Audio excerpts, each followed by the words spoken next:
सत्ता का दूसरा कार्यकाल। और सवाल अब भी विपक्ष से। सवाल तो उससे होगा जिसके हाथ में ताकत हो, जिसके हाथ में पुलिस हो, संस्थाएं हो और मीडिया जिसके सामने नतमस्तक हो। सवाल तो उससे होगा ना। हम लेकर आए खबरों का एक ऐसा शो जिसमें सवाल होंगे सीधे, बेलाग और बेबाक उनसे जो सवालों से बचते हैं, जिनके हाथ में ताकत है। बेबाक सिर्फ द लाइव टीवी पर। द लाइव टीवी, सच सबसे आगे। नमस्कार, आप देख रहे हैं बेबाक। मैं अभिसार शर्मा। दोस्तों, उत्तर प्रदेश के अंदर ना महिलाएं सुरक्षित हैं, न राम की मर्यादा, न भगवान श्री राम की गरिमा ही सुरक्षित है। और आज बेबाक में मैं उसे प्रमाणित करने वाला हूं। आपकी स्क्रीन पर ये दो तस्वीरें देखिए दोस्तों। उत्तर प्रदेश के अंदर महिलाओं का चीरहरण हुआ है। ये दोनों महिलाएं समाजवादी पार्टी समर्थक हैं और ब्लॉक प्रमुख के चुनावों में जब ये बतौर प्रस्तावक गईं तो भारतीय जनता पार्टी के कार्यकर्ताओं ने इनके ब्लाउज को फाड़ा, इनके साड़ी को फाड़ा। और जब इस मुद्दे पर बवाल हुआ तो उत्तर प्रदेश पुलिस को मजबूर होना पड़ा उनके खिलाफ एफआईआर दर्ज करने को। अगर आप लोगों में से कई लोग मेरी बात पर विश्वास नहीं कर रहे हैं तो आपके सामने ये एफआईआर, और एफआईआर में देखिए किसका नाम लिखा हुआ है। ब्रिज किशोर भाजपा कार्यकर्ता, यश वर्मा भाजपा कार्यकर्ता, अन्य भाजपा कार्यकर्ता गण नाम पता अज्ञात साफ तौर पर लिखा हुआ है। उत्तर प्रदेश में हो क्या रहा है मैं जानना चाहता हूं, क्योंकि भारतीय जनता पार्टी तो रामायण के नाम पर, महाभारत के नाम पर, धर्म के नाम पर वोट हासिल करती है। मगर महाभारत के अंदर द्रौपदी के साथ जो हुआ था, आज वही साल 2021 के उत्तर प्रदेश में मुख्यमंत्री आदित्यनाथ की राज में हो रहा है। और मुख्यमंत्री आदित्यनाथ पूरी तरह से खामोश हैं, पूरी तरह से खामोश है। एक शब्द अब तक मुख्यमंत्री आदित्यनाथ ने नहीं कहा इस मुद्दे पर। इस मुद्दे पर एक भी शब्द प्रधानमंत्री नरेंद्र मोदी ने नहीं कहा है। आप कहेंगे भाई प्रधानमंत्री को मैं यहां क्यों खींच रहा हूं? प्रधानमंत्री कई मुद्दों पर अपनी बात कहते हैं। और सबसे दुख की बात यह दोस्तों, बेशर्मी से कल ही इन्होंने एक लिस्ट निकाली है जो आपके स्क्रीन पर है। यह लिस्ट मैं आपको पढ़ के सुनाना चाहूंगा। Women at the centre under Modi government. इस विज्ञापन का, इस प्रचार का मकसद क्या है मैं आपको बताता हूं। यह बतलाना कि प्रधानमंत्री नरेंद्र मोदी के नेतृत्व में देखिए कितनी महिला राज्यपाल हैं और कितनी महिला सांसद और मंत्री हैं। देखिए जो मंत्री हैं उनके नाम मैं पढ़ के सुनाना चाहता हूं आपके स्क्रीन पर। निर्मला सीतारमण, स्मृति ईरानी, मीनाक्षी लेखी, रेणुका सिंह, साध्वी निरंजन ज्योति, भारती पवार, दर्शना जरदोश, शोभा करंदलाजे, अन्नपूर्णा देवी, प्रतिमा भौमिक, अनुप्रिया पटेल। मेरा सवाल आज इन दो महिलाओं से आपके स्क्रीन पर, स्मृति ईरानी और अनुप्रिया पटेल। आखिर स्मृति ईरानी और अनुप्रिया पटेल इन दो तस्वीरों पर खामोश क्यों हैं, जहां दो महिलाओं का इस कदर चीरहरण किया भारतीय जनता पार्टी के कार्यकर्ताओं ने? क्या आपकी आत्मा मर गई है? क्या आप बतौर महिला अपनी जिम्मेदारी को पूरी तरह से भूल चुकी हैं? और फिर आप इस तरह के प्रचार प्रसार करते हैं, इस तरह के विज्ञापन देते हैं कि मोदी सरकार के अंतर्गत इतनी सारी महिलाएं हैं। देखिए स्मृति ईरानी जी से मुझे कोई उम्मीद नहीं है, क्योंकि आपको याद होगा जब रातों रात हाथरस की इस गुड़िया का शव जला दिया गया था, स्मृति ईरानी तब भी खामोश रही। जब कुलदीप सिंह सेंगर ने एक मासूम का रेप किया था, बाद में इन्हें सजा भी हुई थी, वो कुलदीप सिंह सेंगर ने उस लड़की के पूरे परिवार को बर्बाद कर दिया था। स्मृति ईरानी तब भी पूरी तरह से खामोश थी। कुलदीप सिंह सेंगर पर खामोश थी, हाथरस की गुड़िया की मौत, बलात्कार और शव जलाए जाने पर खामोश थी। स्वामी चिन्मयानंद जिस तरह से यौन उत्पीड़न कर रहे थे महिलाओं का, लड़कियों का, अपनी पोती की उम्र की लड़कियों का, उस पर भी खामोश थी स्मृति ईरानी। तो स्मृति जी, मुझे आपसे कोई उम्मीद नहीं है। मगर अनुप्रिया पटेल, आप कैसे खामोश रह सकती हैं? क्योंकि आपकी पार्टी का एक धड़ा तो समाजवादी पार्टी के साथ जा रहा है।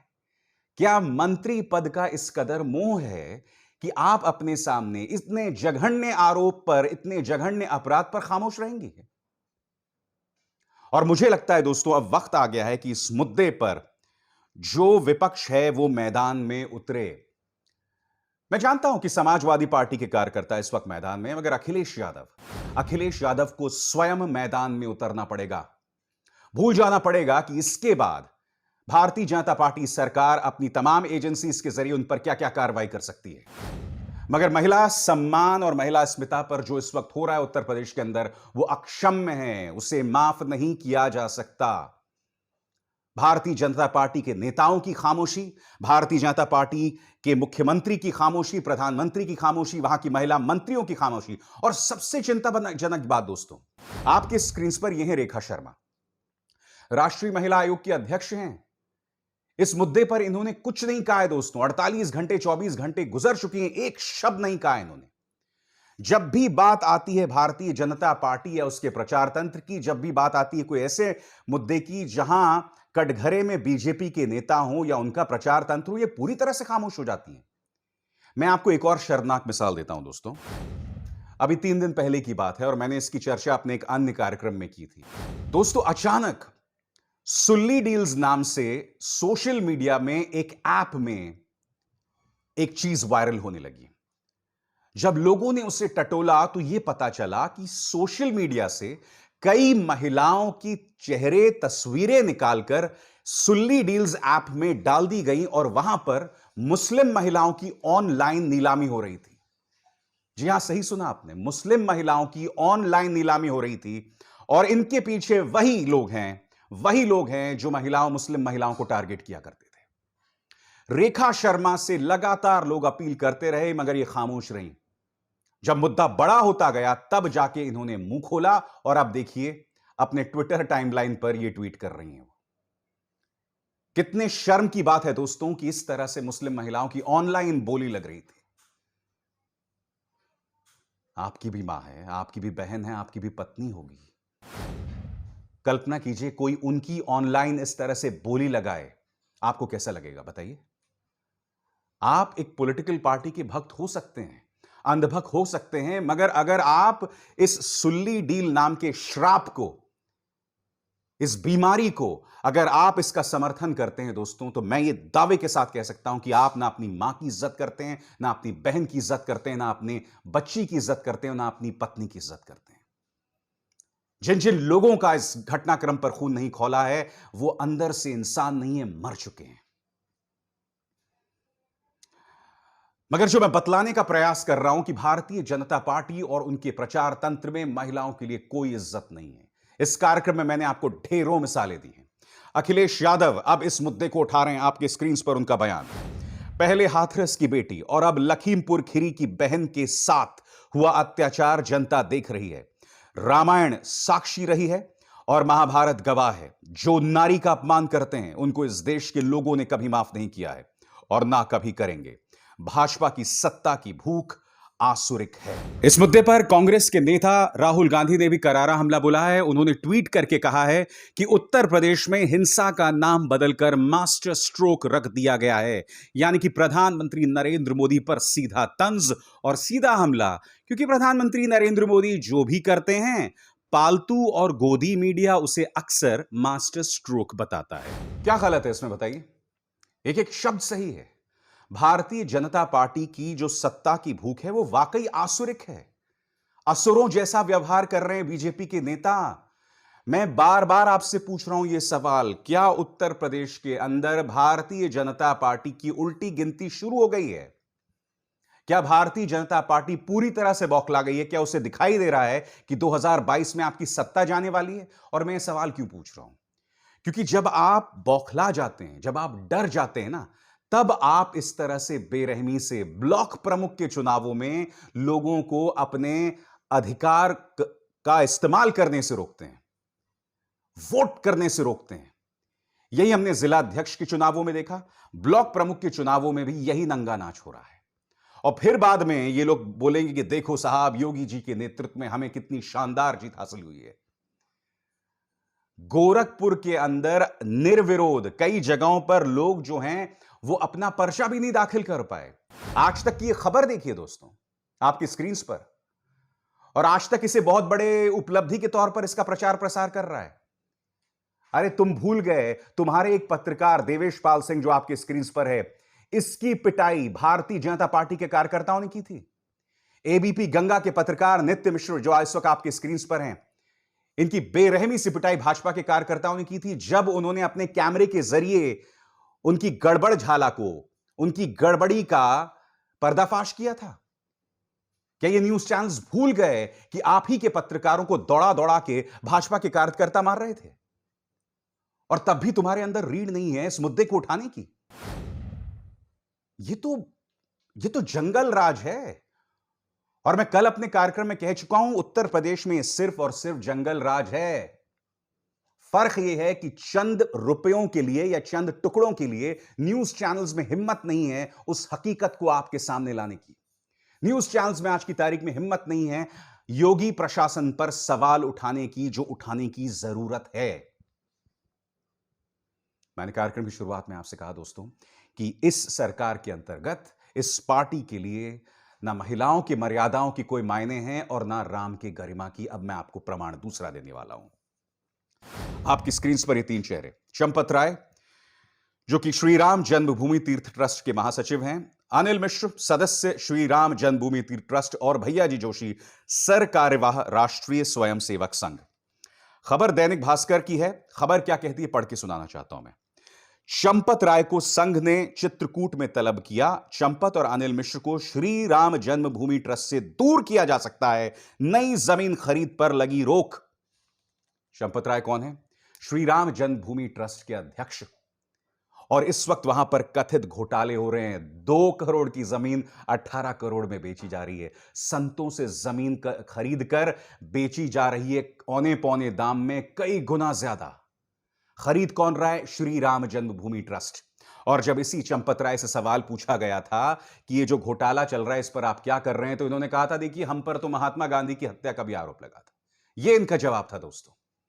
अब आरएसएस को भी इस बात की शर्मिंदगी का सामना करना पड़ रहा है कि किस तरह से यह पूरा मामला श्री राम की गरिमा को आहत कर रहा है। हालांकि इन लोगों की क्या औकात कि भगवान श्री राम की गरिमा को आहत कर सके।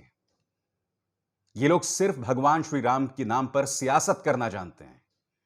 आरएसएस का इस तरह से कार्रवाई करना इस बात को प्रमाणित करता है कि संघ और श्री राम जन्मभूमि ट्रस्ट इस मुद्दे पर पूरी तरह से घिर चुके हैं। अयोध्या में राम मंदिर के लिए कथित जमीन घोटाले को लेकर राष्ट्रीय स्वयंसेवक संघ एक्शन के मूड में नजर आ रहा है। आरएसएस के सर कार्यवाह भैया जी जोशी ट्रस्ट को लेकर रणनीति बनाने में जुटे हैं। वे जल्द अयोध्या भी पहुंच सकते हैं। बताया जा रहा है कि श्री राम जन्मभूमि तीर्थ क्षेत्र ट्रस्ट के महासचिव चंपत राय को चित्रकूट में चल रही संघ की बैठक में भी तलब किया गया है। उन्हें ट्रस्ट के काम से दूर किया जा सकता है। चंपत राय के पास विश्व हिंदू परिषद के केंद्रीय उपाध्यक्ष का भी दायित्व है, इसलिए वे ट्रस्ट को सहयोग देते रहेंगे। वहीं ट्रस्ट के सदस्य डॉक्टर अनिल मिश्रा को संघ विचार प्रवाह के किसी संगठन में जिम्मेदारी देकर उनको भी ट्रस्ट से दूर किया जा सकता है। अनिल मिश्र कौन है दोस्तों? उसके लिए आपको अनिल मिश्र के साथ इस शख्स के चेहरे पर देखना होगा। ऋषिकेश उपाध्याय, भारतीय जनता पार्टी के मेयर और बीजेपी के नेता। अनिल मिश्र और ऋषिकेश उपाध्याय जितने भी जमीन खरीद हुए थे उन सब में गवाह थे। और ऋषिकेश उपाध्याय का जो भतीजा था वो औने पौने दामों में जमीन खरीद रहा था। तो बहुत जरूरी है, और यह मुद्दा मैंने पहले भी उठाया अपने कार्यक्रमों में, बहुत जरूरी है कि इन सब के बैंक अकाउंट्स को खंगाला जाए।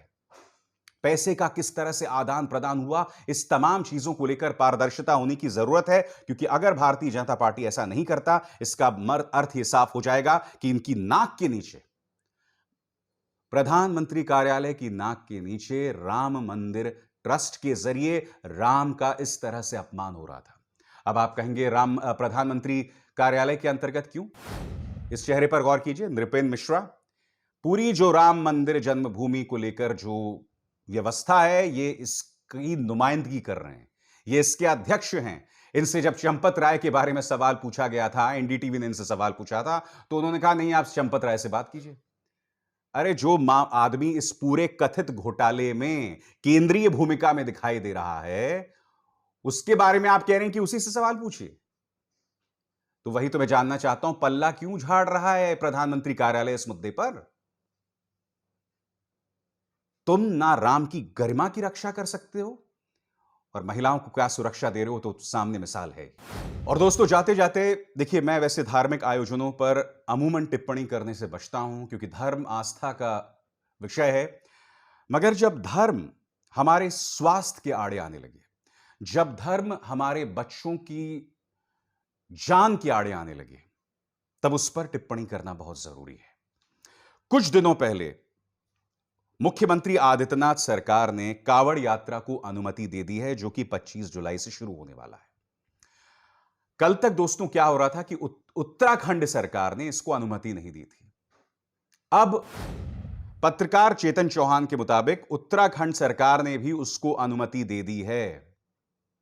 हम देख चुके हैं कि कुंभ के दौरान जब लाखों लोग डुबकी लगा रहे थे, उसके बाद कुंभ सुपर स्प्रेडर बना, कोरोना की बीमारी के प्रचार प्रसार का सुपर स्प्रेडर बना। और ये मेरे शब्द नहीं हैं, ये शब्द त्रिवेंद्र सिंह रावत के हैं, जो उत्तराखंड के पूर्व मुख्यमंत्री हैं। क्योंकि त्रिवेंद्र सिंह रावत कुंभ को लेकर सख्त कानून लाना चाहते थे और उन्हें पद से हटा दिया गया था।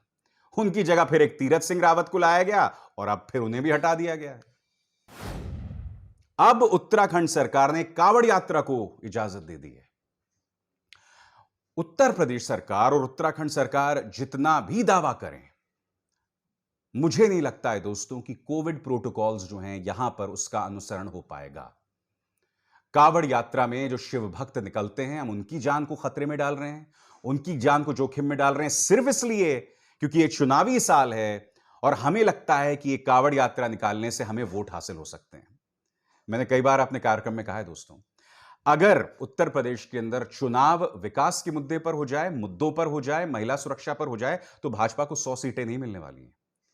मगर ये जानते हैं कि ये लोग सिर्फ और सिर्फ धर्म के मुद्दे पर जीत हासिल कर सकते हैं, या फिर समाज के अंदर हिंदू मुस्लिम वैमनस्य पैदा करो, नफरत पैदा करो, उस आधार पर ये जीत सकते हैं। और कितनी शर्म की बात है ना, इतनी बड़ी पार्टी, इतना पैसा है तुम्हारे पास बेहिसाब, और प्रतिभा के नाम पर, टैलेंट के नाम पर तुम्हारे दिमाग में सिर्फ इतना ही हो सकता है, इससे ज्यादा तुम नहीं सोच सकते हो। कितना बड़ा दुर्भाग्य है दोस्तों। उत्तर प्रदेश जैसे राज्य में और केंद्र में यही पार्टी आसीन है सत्ता पर, और देश की जनता को सिखाने के लिए इनके पास सिर्फ यह है और कुछ नहीं। और देश की जो जनता इनके विचारों से सहमत है, इसका अनुसरण करती है, मुझे आपकी बुद्धि पर तरस आता है। क्योंकि जब भारतीय जनता पार्टी के नेता करते हैं, जब वो महिलाओं का अपमान करते हैं, जब वो इस तरह से धर्म का इस्तेमाल करते हैं, तो प्रधानमंत्री तो पूरी तरह से खामोश रहते हैं। इसका मतलब वो इस मुद्दे को लेकर उनकी रजामंदी साफ तौर पर दिखाई दे रही है। बहुत अफसोस की बात है दोस्तों, बहुत ही अफसोस की बात है। मगर बेबाक में हम ये मुद्दे आपके सामने लगातार लाते रहेंगे, क्योंकि इसका सीधा ताल्लुक आपसे है, आपके परिवार से है, आपके बच्चों के स्वास्थ्य से है। हम देख चुके हैं कोरोना के अंतर्गत कितने लोगों की जानें गई थी, हम देख चुके हैं। मैं उन तस्वीरों को नहीं भूला हूं, क्योंकि मैंने खुद अपने रिश्तेदारों को खोया है।